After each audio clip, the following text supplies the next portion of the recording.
In this episode, we travel from east to west across New Zealand to be wowed by a classic curtain waterfall. I cut Peg's hair for the first time ever, explore a fairy tale forest that weaves through Jurassic cracks and go wild swimming in a 2.8 million year old ancient lava valley. And finally, we make a wish in front of the Lord of the Forest. We came to New Zealand to travel extensively. To do this, we bought a motorhome to live and travel in. In this series, we attempt to visit every square on the New Zealand Monopoly board. In this episode, the chance card directs us to find the Lord of the Forest. Just going to show you this. Peg has done brekker this morning, fit for a king. And me, Mahusive bacon sarnies. Fantastic. BLT. Peg's just having toast this morning. These are the lids. The sandals are off, or as they say in New Zealand, the jandals are off. And I'd call these flip-flops anyway. The flip-flops are off. They've got a drone. We met these guys on the beach who were fishing by drone. We'd never seen anything like this before. You fishing by drone? The drone would cast the line out by 500 metres into the sea, and they were very successful with it too. This is actually their second drone, as their first one never came back.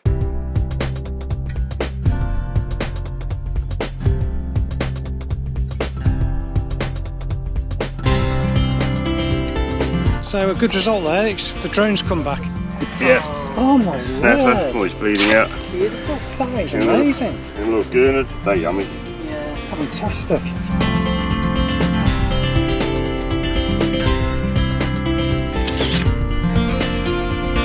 We've just left the beautiful beach at Mahurangi and we're on our way further north, away from Auckland. Slowly wending and wilding our way. Wending our way. We're not wilding our way. Well, we could be wild. We could be wild. Who knows? Sullivan's Bay. Sullivan's Bay at Motorhome. So we did consider staying there the night. We couldn't book it. It was too much of a challenge for us. So we've decided to press on. We've still got to find somewhere for tonight. We found somewhere at some waterfalls as a candidate, but it's free, but there's not many spaces. So we're just going to go there and see if there's any space available, and if not, we'll just plough on to somewhere else. There'll always be a space somewhere.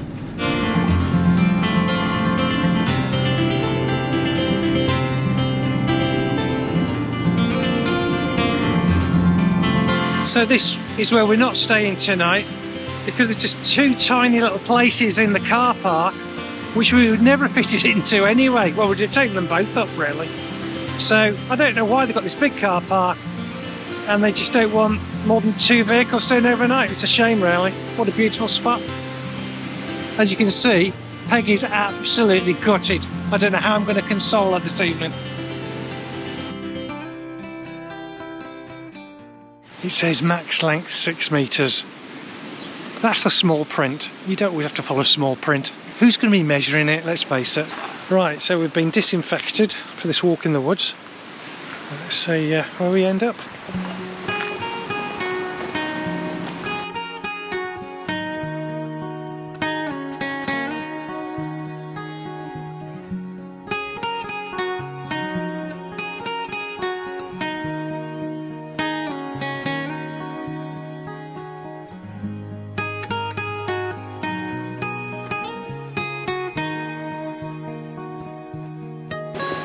The trees in here are incredible. I mean, the girth of the trunk, they're just enormous.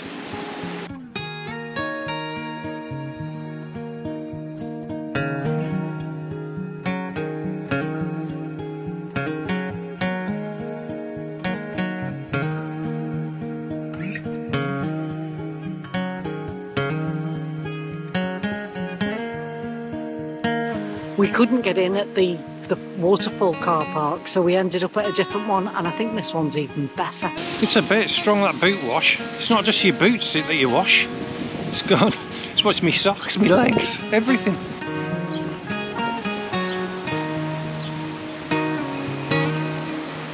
On our walk, we met a lovely man called Michael, and he became our guide, and he took us to the big waterfalls at Whangarei. He also, after we'd been there, took us back to his house, and we had a cup of coffee with him, and we met his missus.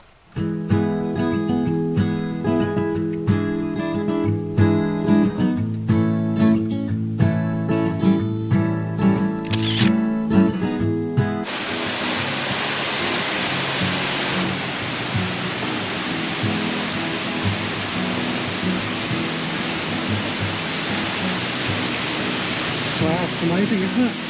And down there.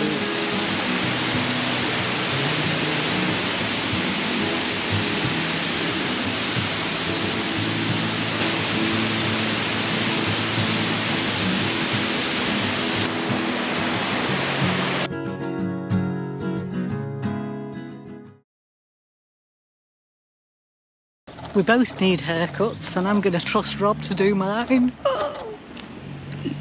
So we've not cut our hair since we left the UK. Today's the day when we cut each other's hair. I've never cut Peg's hair before, so I hope she's going to like it. Anyway, I'm up first, so let's see how Peg gets on with me.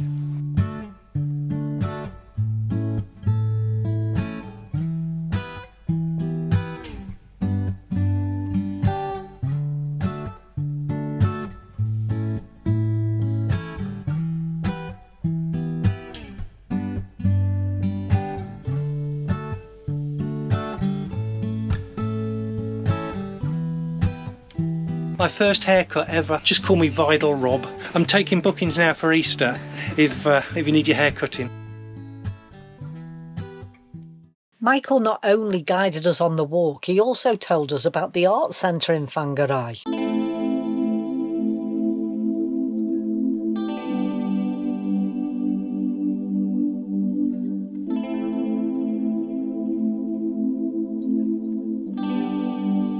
Well, this is a bit interesting.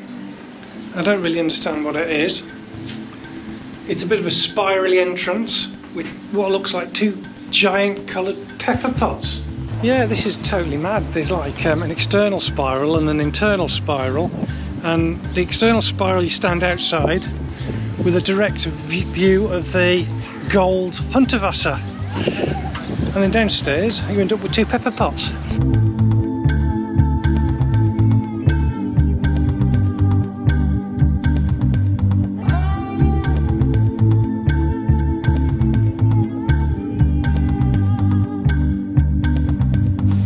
So Friedrich Hundertwasser designed this building. He was an Austrian artist, and he designed this building in 1993. Do you want to be in this? You can be on our YouTube. Oh, he wasn't Friedrich, he was Friedensreich. Hundertwasser, Friedensreich, was an artist who was Austrian, and he lived in the Bay of Islands, and he designed this building in 1993, but it wasn't actually built until after his death. He also built the toilets that we've been to in Kawakawa that I absolutely love. This Hunterwasser building in Whangarei is the last one in the world to be built.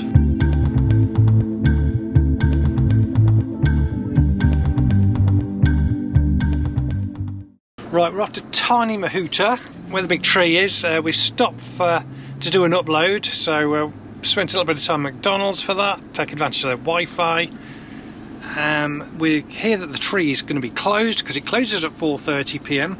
Don't know how you close a tree, but it is the god of the forest, so I suppose he can set his own times.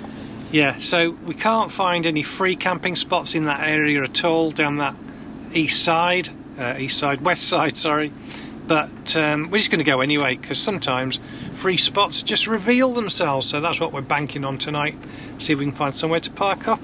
En route to going to see Tāne Mahuta, we saw a sign for Wairi boulders, and we decided to veer off and explore. We've arrived at the boulders place, and it turns out there's a campsite here.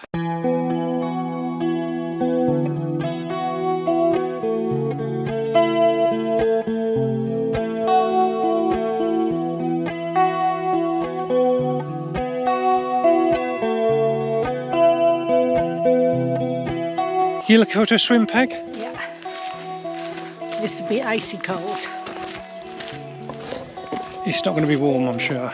Right, okay, we're using the honesty box, so it's $15 per person, $30. Putting that into the box here.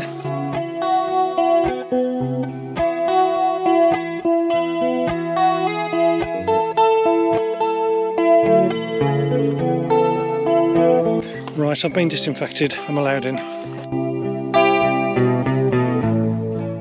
So when we set off originally, we're going to Tāne Mahuta. We just saw this sign for these, for the boulders, and so we decided to come here instead. We didn't know no idea what the boulders are about, but so far so good. The Wairi Boulders is off the beaten track and can only be reached via a long gravel road. This remarkable place is quite spectacular, with a series of walkways, bridges and Jurassic rocks to navigate through.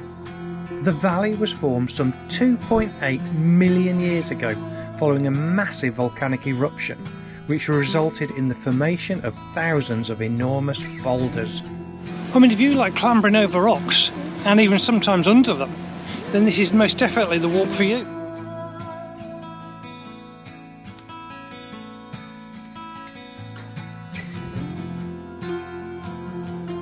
This is really like an obstacle course. We've been going under rocks, over trees, a bit of everything, up and down steps. What is it? A couple of rocks. Supporting that one, shit.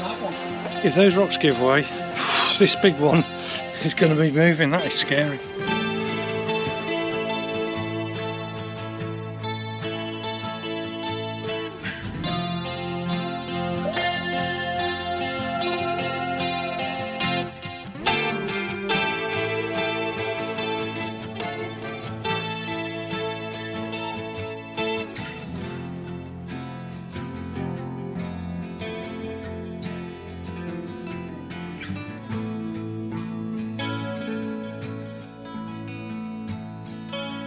I couldn't resist passing this waterhole without taking a quick dip.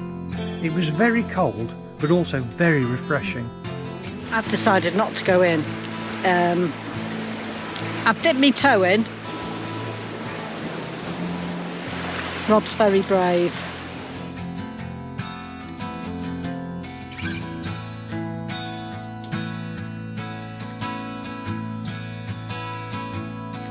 I've just enjoyed a lovely refreshing swim. And now we're going to see if we can continue up to the lookout point if possible. You couldn't see it, the water was so dark, there's no way of seeing where the rocks were. You just had to feel your way. I eventually plucked up courage and went for a swim. But as soon as I found rocks again in the middle, it was I didn't really feel safe to explore the whole area. But it was lovely.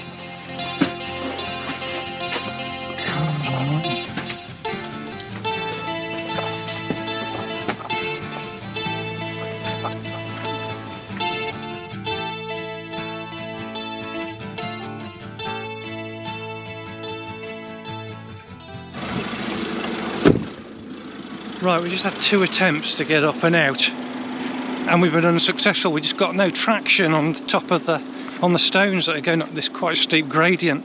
So Peg's got out, she smoothed across the stones, and now we're going to go and try for a 3rd attempt, see if we can get up and out. This is now attempt 3.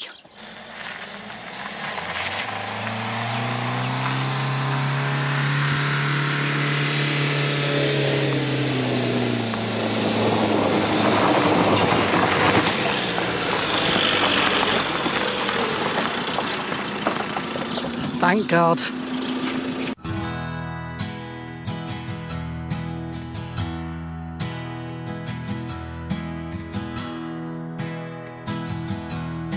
Right, I'm going to attempt a barbecue tonight for the first time, so time to buy the ingredients. I'm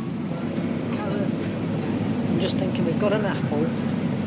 Yep, a carrot, that's all we need, that should do it. Right. What about one of them? Yeah. And then we chop it up. So dinner tonight, that's $5.71, $2.35, $5, that's $8, plus a carrot, which, how much can a carrot be? So we've got dinner for 2, probably for about $9, probably about £5 or something. Wow, so all the beer's kept in this refrigerator. It's absolutely freezing in here. So if you're going to choose beer, choose it quick. So we've just gone in there and Peg's checked her lottery ticket, which they do on the machine, and it surprisingly it played a tune, and we thought, oh, what's all this about? And Peg's only gone and won the lottery. Peg, is this going to change your life? $21 it paid for the shop. Yeah, so you know I was saying that tonight's meal is going to cost £5 a head. It's actually cost us nothing, and we've got the bonus of some beer. So with our $21, we're very happy now. With a free dinner, free barbecue tonight, providing the weather's good. And at the moment it's fantastic. It was a $7 ticket. Okay, it was a $7 ticket. But, you know, we won't go into those little variables, eh?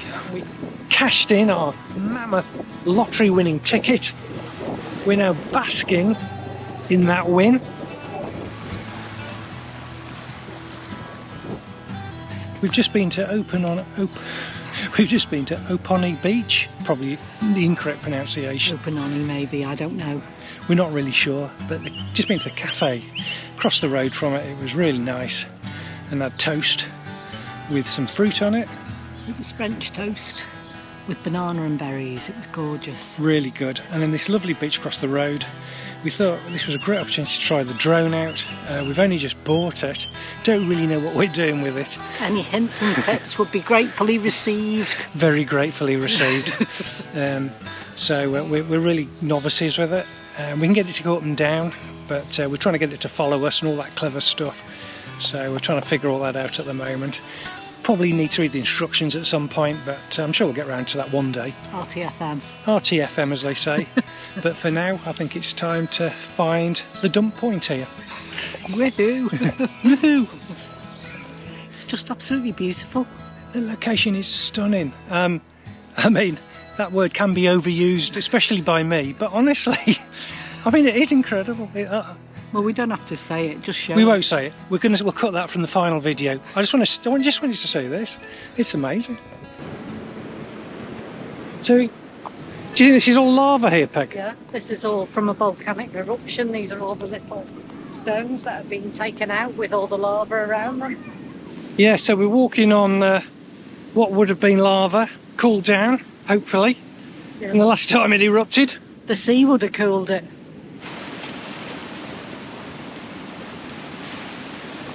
Can't believe she's doing this. She's not scared at all.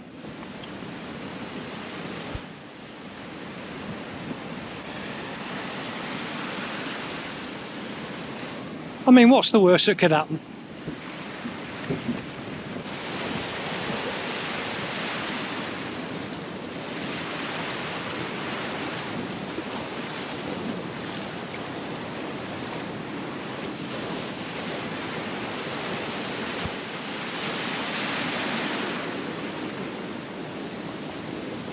Whoa, this is just crazy. I'm not sure this is wise.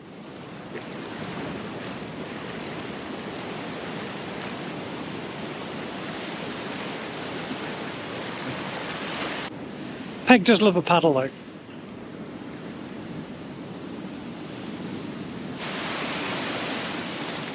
Oh, oh my God. It's right up now to me trunks and beyond. Well, that was exciting, Peg. Ooh. I wonder how we got here. Does anybody know the way out?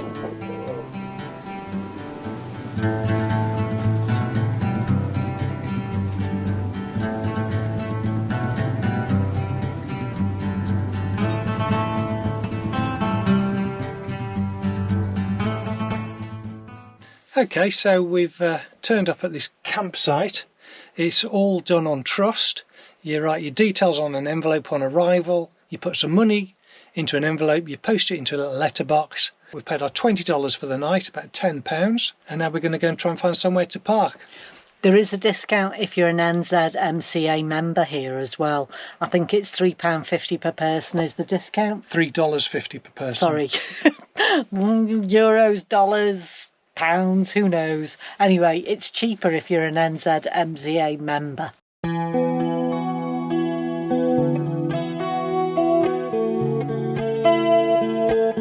tonight is barbecue night.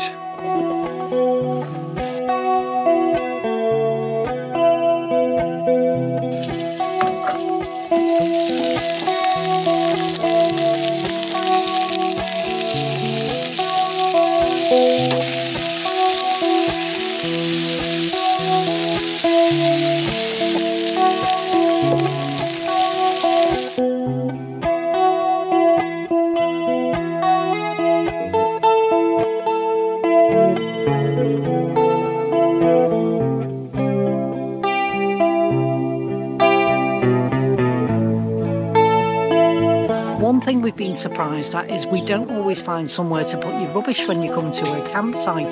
So this one, as you can see, has got recycling, but you still have to take your general rubbish to another place.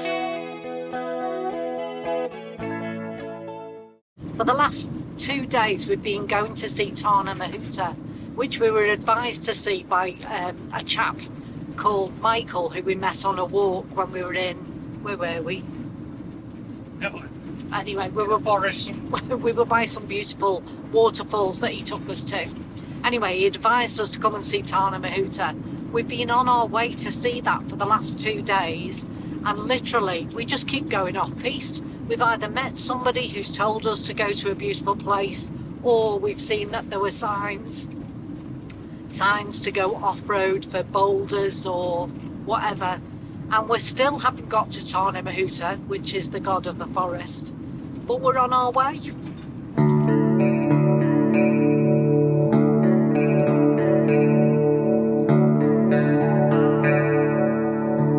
Tāne Mahuta is the god of the forest and all that lives within it, especially birds. He is very important in Maori mythology. Where are we, Peg? We're going to see Tāne Mahuta. Okay, so this is a big tree for those like myself who are uneducated in such matters, but I can't wait to see it. We understand that there's nobody else there, so we've got the forest to ourselves and the big tree. It's a giant kauri tree, and it is named the god of the forest. Peg's very impressed with what she's seen. Well, do you think that's it? yeah. So I don't know if you heard that, but Peg took a sharp intake of breath when she saw it. Look at this. Oh my word. This is a giant tree. This is the largest living kauri tree in New Zealand, Aotearoa. It's difficult to estimate the age accurately, but it may be around 2,000 years old. So this tree would have been around during the lifetime of Christ. The dimensions are the trunk is 17.7 metres and its height is a staggering 51.5 metres. This tree is magnificent.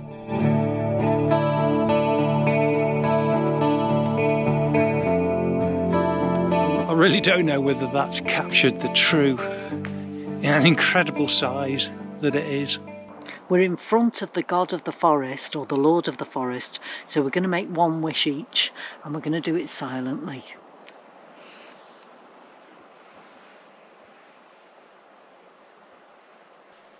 Let's hope we've been blessed by Tāne Mahuta.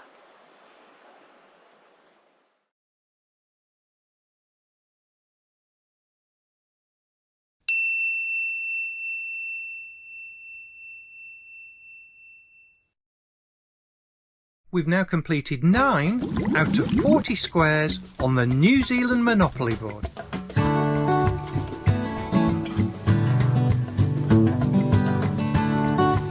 Thanks for watching. Hope you enjoyed the video. Please leave any comments below. And if you liked it, please like and subscribe to our channel. And hit the notification bell for alerts to our next videos. Thank you. Thank you.